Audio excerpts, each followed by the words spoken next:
O Banestado só, que né, te dizer assim, o pessoal às vezes inventa muita história. Não, o Banestado foi um caso gigantesco de lavagem de dinheiro. Gigantesco, que tamanho? Ah, é coisa de bilhões. Bilhões. Os fatos mesmo são de 96 a 98, mas se prolongaram até mais ou menos 2001, 2002. O caso chegou na minha mão em 2003. Era um caso que estava praticamente morto, porque antes tramitava lá em Foz do Iguaçu, na Justiça Federal, e eles não tinham estrutura para cuidar do caso. Acabou sendo transferido o caso para mim, em 2003. O Ministério Público Federal fez uma força-tarefa, a Polícia Federal fez uma força-tarefa, e foi feito todo um esforço. Né? Era um caso de lavagem de dinheiro. Tá. Gente mandando dinheiro para fora do país com fraude. Mandar dinheiro para fora do país não é crime. Se fizer dentro da lei. Nós estamos na globalização. Receber dinheiro de fora do país não é crime. Tá? Mas, quando você utiliza o expediente fraudulento, que é o que eles faziam, aí você pode ter um crime. E no caso, tinha muita gente dessas pessoas que mandaram dinheiro, que era caso de tráfico de drogas, que era caso de crime de corrupção. Né? A grande maioria mesmo era sonegação.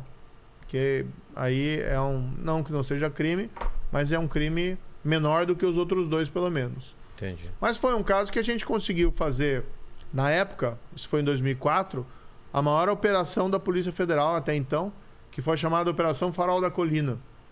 Que nós conseguimos lá, eu decretei a prisão dos 60 maiores doleiros do país. Né? Aquilo gerou um impacto na época, porque o pessoal vinha esse negócio de doleiro meio... doleiro é estranho falar doleiro, dá a impressão que é uma pessoa que não... Qual é o problema de ter um doleiro? Mas não é essa a questão. Né? O problema é que a gente pensa às vezes no doleiro e pensa naquilo que a gente via às vezes casa de câmbio. 80, casa de câmbio. Vai lá, o cara trocando dólar por isso, real. Né? Na época, né, esses doleiros era gente que trabalhava nas sombras, né, e fazendo operações de milhões de dólares no exterior em contrapartida reais aqui no Brasil. E o grande problema é que esse fluxo de dinheiro, ele passava ao largo do controle das autoridades. Então você tinha lá, por exemplo, teve dinheiro que passou lá que é suspeito de ter vindo das obras superfaturadas aqui de São Paulo no governo do Paulo Maluf. Nossa, né? Lá de trás. Isso, lá de trás. Nossa. Teve dinheiro lá que suspeito também ter vindo de um policial chamado Comendador Arcanjo, lá do Mato Grosso, que era um policial, no fundo, controlava o crime organizado lá na região. Então tinha dinheiro de proveniência ilícita. Entendi. Né? E esses doleiros, eles operavam nesse tipo de mercado, de lavagem de dinheiro. Né? E foi um caso que a gente teve, por exemplo, essa Operação Farol da Colina.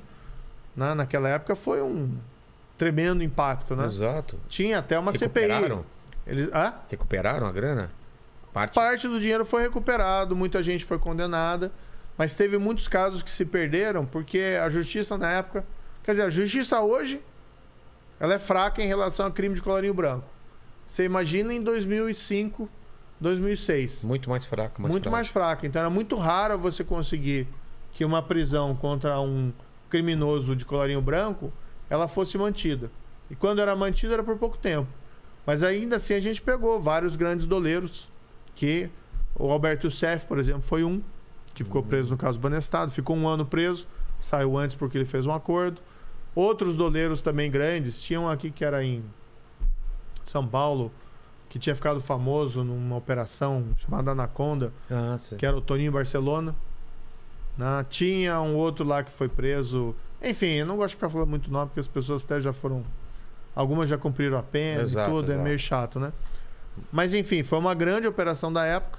Agora tem um monte de mentira que espalham por aí. Por exemplo? O pessoal dizendo, por que você não agiu no caso do Banestado como foi na Lava Jato, né? Com aquele rigor. Eu posso dizer assim, meu amigo, eu agi com igual rigor. Quem não agiu com igual rigor foi o sistema.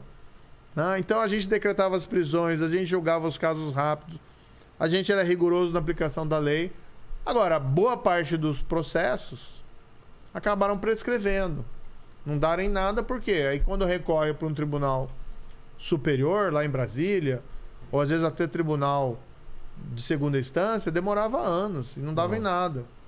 Mas teve muita gente, né, que só acabou sendo responsabilizada, talvez não na medida que seria o caso, mas por causa do esforço do Ministério Público, da polícia e o meu próprio esforço na época. Entendi. Né? Então foi, olha, quando o pessoal fala assim, por que você não se esforçou? Dá vontade até de dar um tapa, viu? Porque, meu amigo, fiz das tripas coração nesse caso